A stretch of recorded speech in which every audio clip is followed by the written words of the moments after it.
Hi.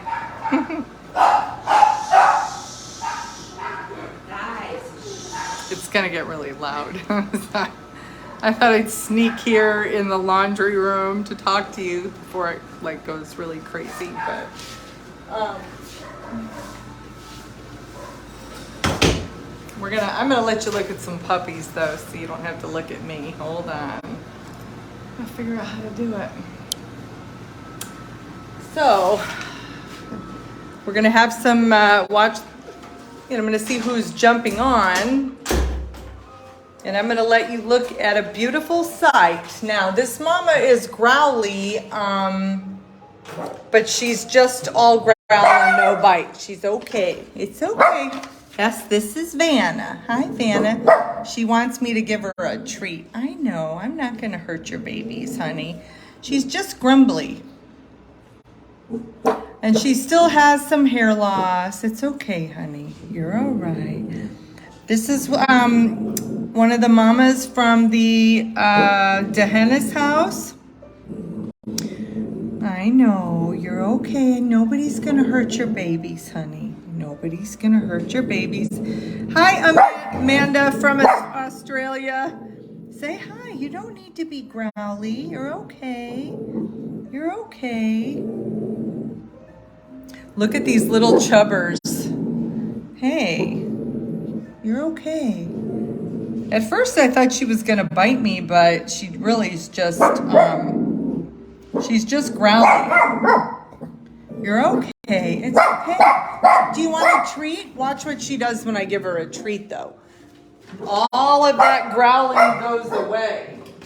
She loves her treats. All right, watch this. Look what I have. Isn't that great? That's the way to her heart, is through her tummy. Hold on. Look at these little babies. Oh, are they cute? No more fleas, and everybody's happy, and everybody has full bellies. Mommy, you have big boobies. It's okay. Look at how cute. It makes me so happy to see them just healthy and in a clean environment, no bugs on them. Aw, this makes me happy. Hi, Mama, you want another treat? I'm gonna give you treats until we get a bunch of people on here, and then we're gonna start. Watching puppies is therapeutic for me. I don't know about all of you, but this always just literally takes all my stress away. Look. Hi. Look at how pretty. You're okay, Mama. You want another treat? One more? You're okay. Aw, that is just so sweet. I don't know, I think she's maybe hiding them over there. Yeah, I think she's hiding them. You okay? You're okay, Mama. We've named her Vanna, and the babies don't have names yet, but we're gonna be naming them soon. Yeah, she's a very good mama. Yes, she is. She did a good job when she was at that other house, and she's doing a good job here. I think she might be hiding her treats for a later date.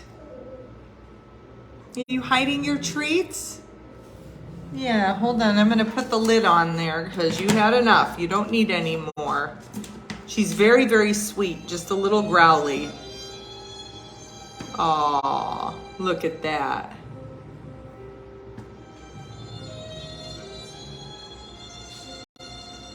I don't know about y'all, but I could sit and watch this all day.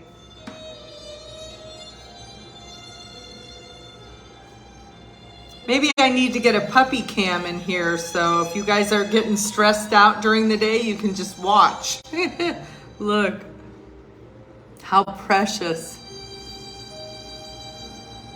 Oh, what are you doing shaking there? Huh, I gotta see what...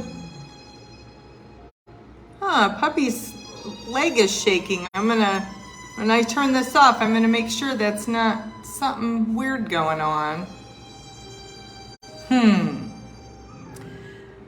Okay. You okay, Mama? We're gonna get started here in a minute. Yeah, that little guy's shaking over there. What is that, huh? Oh no. Okay, let's see here. So we had some dogs leave for foster today, which is awesome. We had a very, very nice gal come today and picked up 2 of the puppies. So we only have 2 crazies left in here. And we are still looking for a foster for these 2. Yes, Pat, I noticed the puppy is shaking too. I will check her out as soon as we are done to make sure that's nothing.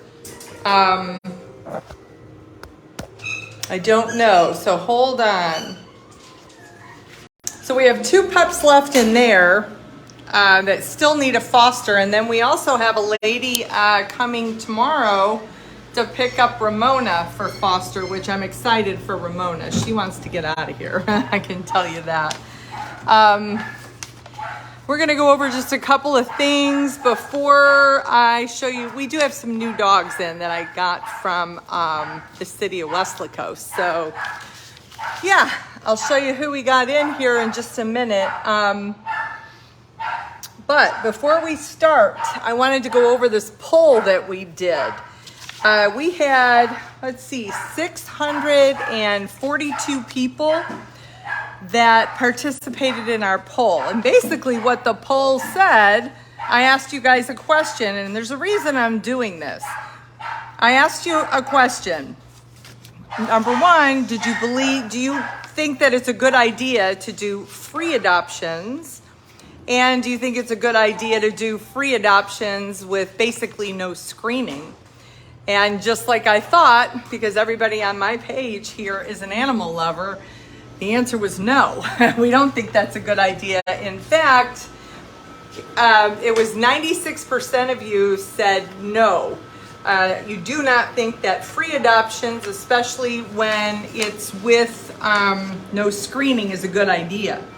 But there's really 2 issues here. Somebody on the poll put in the comments, and she's right, it is 2 issues. It's not so much that they're free that we don't like, because we all know you can give somebody a free dog. It doesn't mean that they're not going to take care of it. But when you don't screen people properly, that is scary to me. And so after that poll, you probably noticed I put up a link for the new law that was passed. So basically, if you've been convicted of animal cruelty in the state of Texas, you are not allowed to own another dog or another animal or live in a house with another animal. So anybody that is doing adoptions, whether you're with a nonprofit group, a city municipality, I highly recommend you use basic background software and background check people, because the last thing you want is to be giving away free dogs and then not screening your applicants. And we're going to talk about this a little bit more at the end of the feed for those of you that would like to. There's a link to that, to this no-kill movement that I have been researching, and the more I find out, the madder I get. So we'll talk about that at the end. For those of you that want to talk about it, for those of you that don't, you can jump off. Yes, So we are going to be going to Indianapolis on the 24th of June. I heard on the last feed I got the date wrong. I said it was July. It's June. Sorry. I'm a little under the weather today. I had a touch of food poisoning yesterday, and I don't know where I got it from, but I was in bed yesterday by probably 5:30, and I didn't wake up. I was not feeling well. So I'm a little off my game today, but feeling better. So yes, we're going to be going to Indianapolis on June 24th, and we've already got a couple of our larger dogs adopted. Actually, T, which I'll show you him in a minute, he's leaving in the morning at 5 a.m. with some volunteers. Rhonda and Lisa are going to be driving him 8 hours to go meet his new family. And we also have Ash adopted, which is awesome. And we're working on all the other ones. So hopefully we'll have a full van on this transport. It should be a wild ride because Tracy Nichols is going and Donna Addison is going. And so, yeah, it's going to just be one of those trips where we're probably going to laugh the whole way there and just we're going to make a fun time out of it. So that'll be cool. Let's see. Now the Milton, you probably saw the pictures of the Milton. For those of you that are new to Tracy's Paws, the Milton is the building I posted in the post before this post. And phase 2 is almost done. You saw we have the walls, the windows, the roof, the insulation's in now, and I could not be more excited. I can just hear the little pitter-patter of feet going through that building. We still have our phase 3 though for fundraising that we're going to have to start soon, which will be the finish out and then the play yards.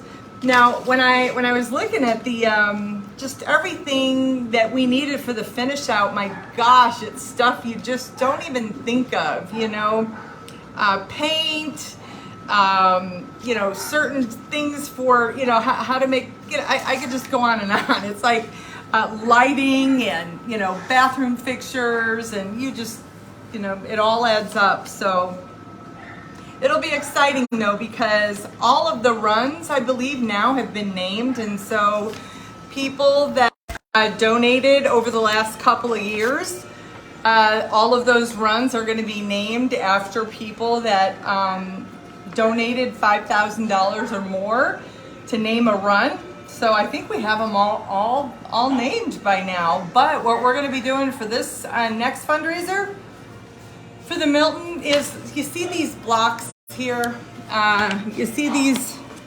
So the building is all block, and I'm going to have an artist come in and put people's names on those, each one of those blocks. So we still have a way to make y'all a part of this building with us. If you don't already have a brick for the pathway or a run named after you, we can put your name on a block. So I want all of you guys to be there with me. I'll tell you, this building has been a long time coming. Yeah, and every time I see it, I get goosebumps. I don't know any other way to put it. So before I go and show you some of the new dogs though, one other thing I wanted to mention about this no-kill initiative, and we're going to again talk a little bit more at the end of the feed about that, and then the difference between nonprofit organizations and city municipalities, open intake versus closed intake, because I really need y'all to understand what I'm seeing. Because 10 years ago or so, when I first started in rescue, I didn't see any of this. All I saw was them euthanizing animals in the shelter, and that's all I focused on. It was tunnel vision, but now I see things differently. And based on the way y'all answered this poll, 96% of you, you're animal lovers. You think, like I do, and you want quality adoptions, every animal, every cat or dog or any other animal that you adopt out, we have to make sure that they go to good people. Let's face it, these animals have had a hard start, and if they end up in a rescue or they end up in a shelter facility, don't we owe it to them to make sure that they only go to good people? I think I do, and that's why I am not, and I can tell you, every single person that volunteers with Tracy's Paws, our hearts are connected in the same way. We all feel that way. So there is nobody on my team here that would ever be comfortable giving a dog away to somebody that was not screened properly. So anyway, we'll talk about that a little bit more at the end. But I wanted to introduce you to a couple of new dogs. So again, these dogs came up from the city of Weslaco, and I have Baco to thank for that. I could not be happier that she drove them up here. She had a full car, so, well, not a full car, but there was 4. So hold on a minute, I'm going to introduce you to them. Okay.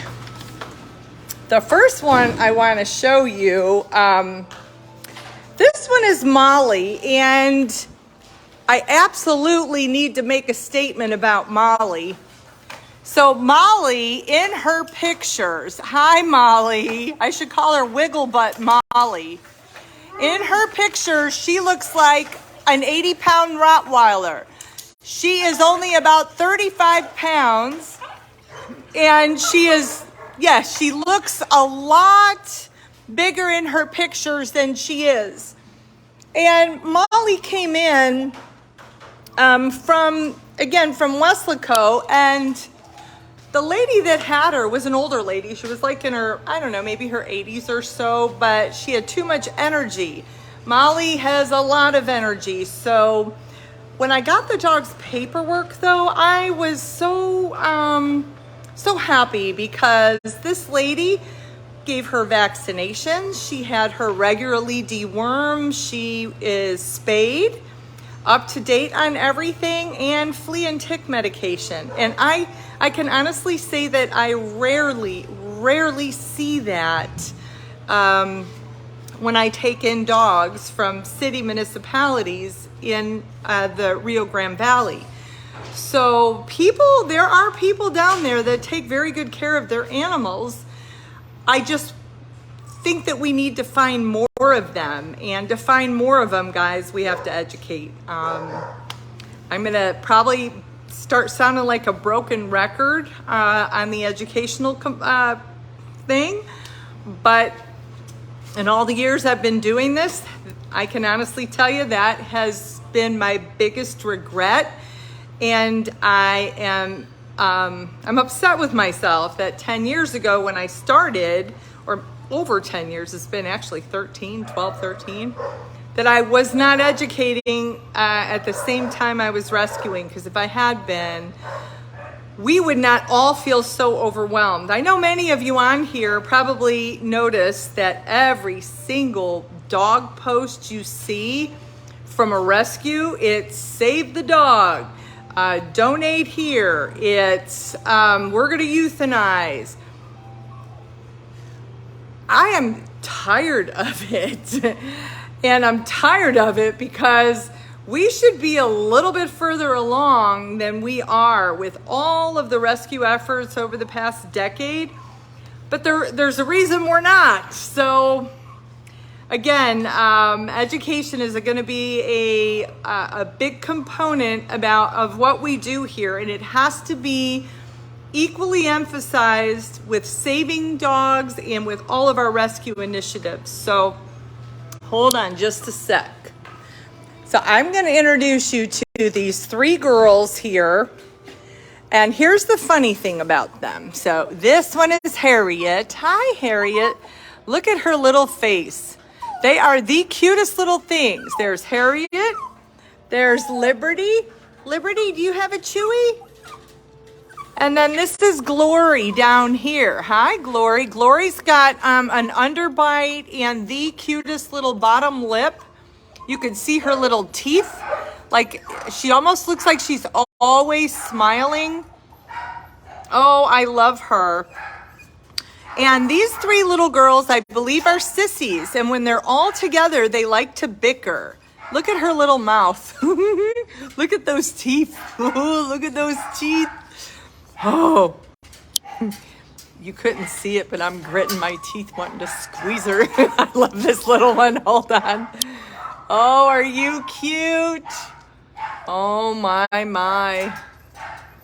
Are you a good girl? Look at your little teeth. Oh, yes, they're adorable. And then we got in a handsome little boy named Link. Say hi, Link. Look at his little short legs and long body. He came in from my friend Laura, and he is the nicest little dog. He gets along with everybody, loves to play.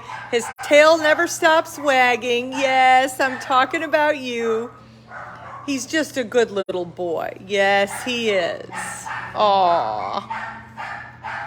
Just adorable. And all of these dogs, guys, were found running around the streets of the Rio Grande Valley. All of them. And the problem down there has gotten worse and worse. And I'm actually found out the problem up here right in my own backyard in San Antonio has got worse and worse. And back in 2000 and, hold on, look what this dog's doing, hold on. I had my arm here. Who's this? This has got to be, this is Letty. Oh, hi, Letty, we love you. Oh, wiggle butt. This is one of the nicest little girls. We just posted her adoption picture today. She's absolutely adorable. And what are you doing there? Hi, Ajax. Are you a good boy? Hi, Ajax. It's okay, Letty. It's time for bed here.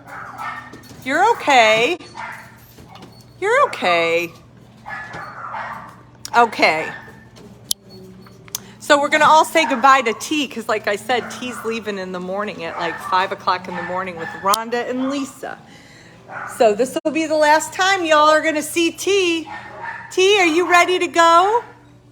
Are you going to miss us here, T? You're going to have a home, you know. Are you getting ready, honey? I know. I'm going to miss you. We've had this dog a while. Just haven't found the right home for him. And that's one good thing about Tracy's Paws is that we will make sure that we find the right home or they don't go anywhere. Look at that. You're a handsome boy too, aren't you? We are going to miss you. Are you going to send us updates on how you're doing? I want to see you on the couch or maybe, you know, in the bed. Are you? Look at him. What a ham bone. Beverly Witt says it seems to have gotten worse all over, the overpopulation problem.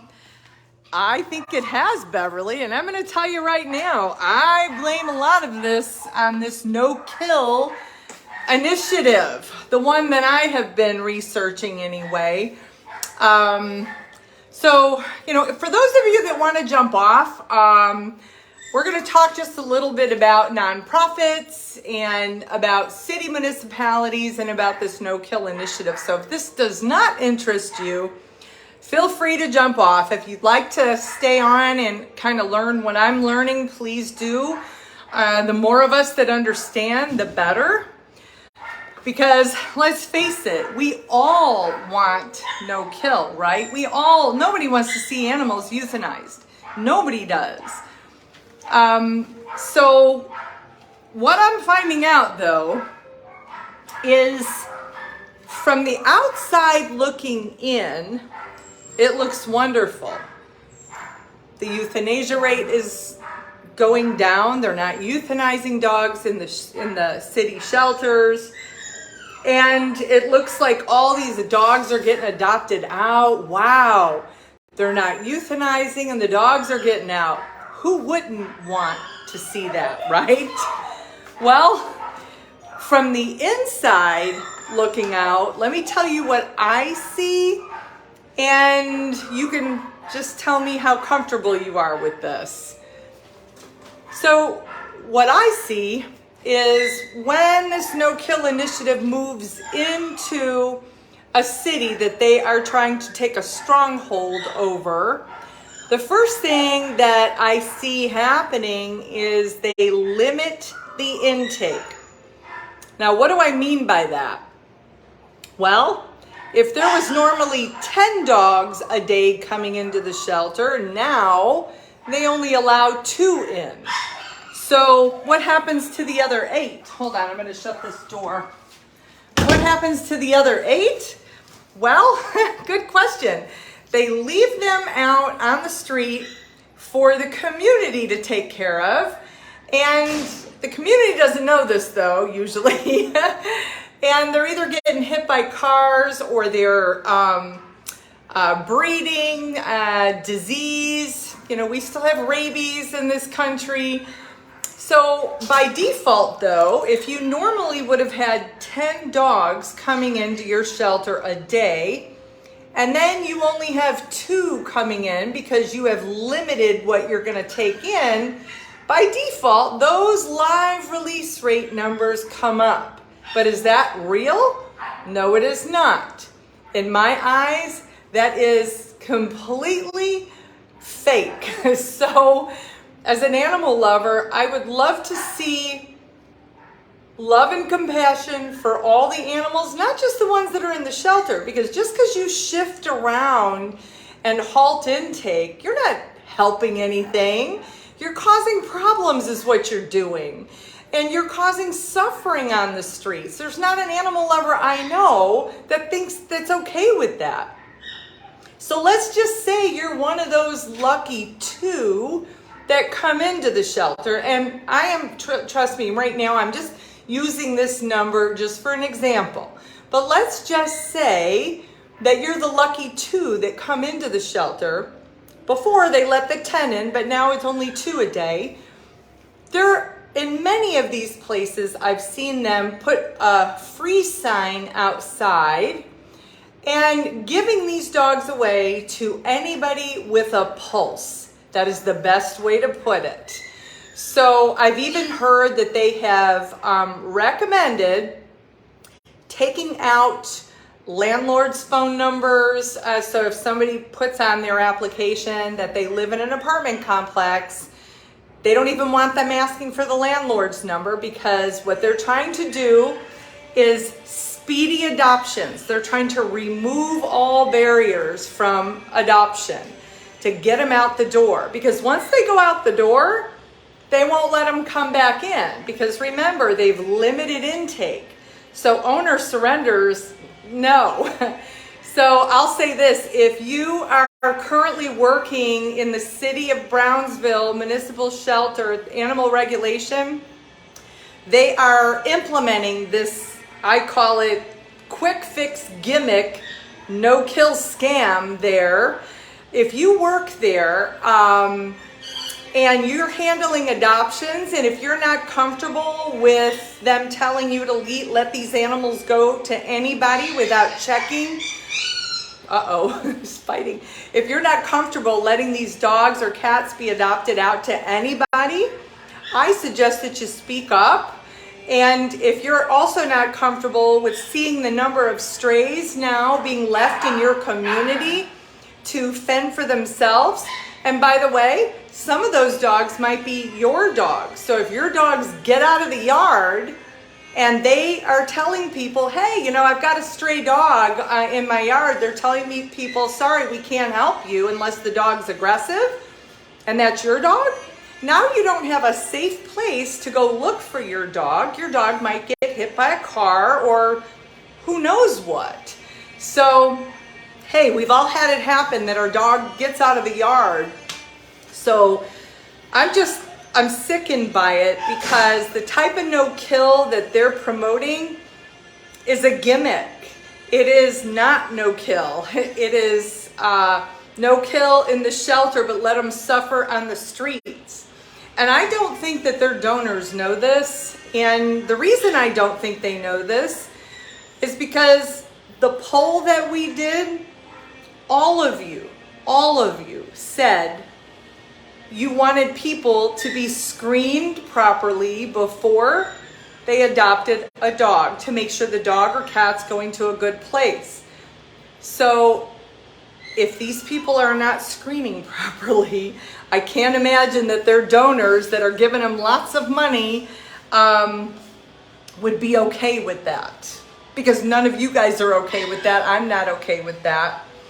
So let's talk a little bit about what is the difference between a nonprofit no-kill and a city municipality open intake facility. That is something I think people don't really understand that. Tracy's Paws is a no-kill nonprofit. And everybody that works with us, we are accountable to you, our donors. Our entire organization, our doors stay open because of donations from you and adoption fees, and we apply for grants. So ultimately, we are responsible to you, our donors. So we are able to, when we are full here, because of the way we operate and the way we're funded, if we're full, we don't take in more animals. If we were an open intake city municipality, who are they funded by? Always ask yourself this question: where is the money coming from? And that will help you answer just about any question to do with who are these people accountable to. So if you ask yourself who a city municipality is funded by and who they are accountable to, it's the taxpayers. So people pay taxes so they have animal control, right? So if you are a city municipality, you take in everything that the public decides, animal control goes out to pick up. You're supposed to take the dogs and the cats in that community to keep those people safe from packs of dogs roaming around, from aggressive dogs. You're supposed to help dogs that are hit by cars on the side of the road. So cities are funded by taxpayers.